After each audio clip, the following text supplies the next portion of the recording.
আমার লাইফে কম বলে কিছু নাই। আমি জমিনে থাকতে চাই না, আসমানে উঠতে চাই।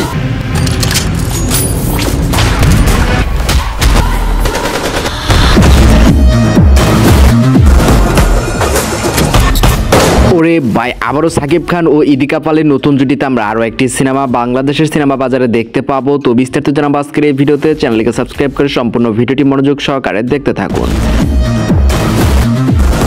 সম্প্রতি সাকিব খান তার একটি নতুন ছবির ঘোষণা চলে এসেছে এবং চলচ্চিত্র প্রেমীদের মধ্যে এরই মধ্যে শুরু হয়ে গেছে বেশ উত্তেজনা। তাহলে চলুন জেনে নিই প্রিন্স মুভি সম্পর্কে কিছু গুরুত্বপূর্ণ তথ্য। সাকিব খান বর্তমানে রয়েছেন দেশের বাইরে। দেশে ফিরেই তিনি তার নতুন ছবির কাজ শুরু করবেন। প্রথমে তিনি বহু প্রতীক্ষিত সিনেমা সোলজারের শুটিং কাজ শেষ করবেন এবং তার পরবর্তী প্রজেক্ট প্রিন্স সিনেমার কাজ শুরু করবেন। প্রিন্সের নায়িকা কে হচ্ছেন তা নিয়ে অনেক জল্পনা কল্পনা রয়েছে অনেক দিন থেকেই। তবে শোনা যাচ্ছে যে এই ছবিতে সাকিব খানের বিপরীতে দেখা যেতে পারে কলকাতার জনপ্রিয় অভিনেত্রী ইদিকা পালকে, যিনি এর আগে প্রিয়তমা ও বরবাদ সিনেমার মাধ্যমে সাকিব খানের সঙ্গে অভিনয় করে দর্শক মহলে বেশ জনপ্রিয়তাও অর্জন করেছে। যদি এই গুঞ্জন সত্যি হয় তাহলে আবারও তাদের এই জুটি আমরা দেখতে পারবো।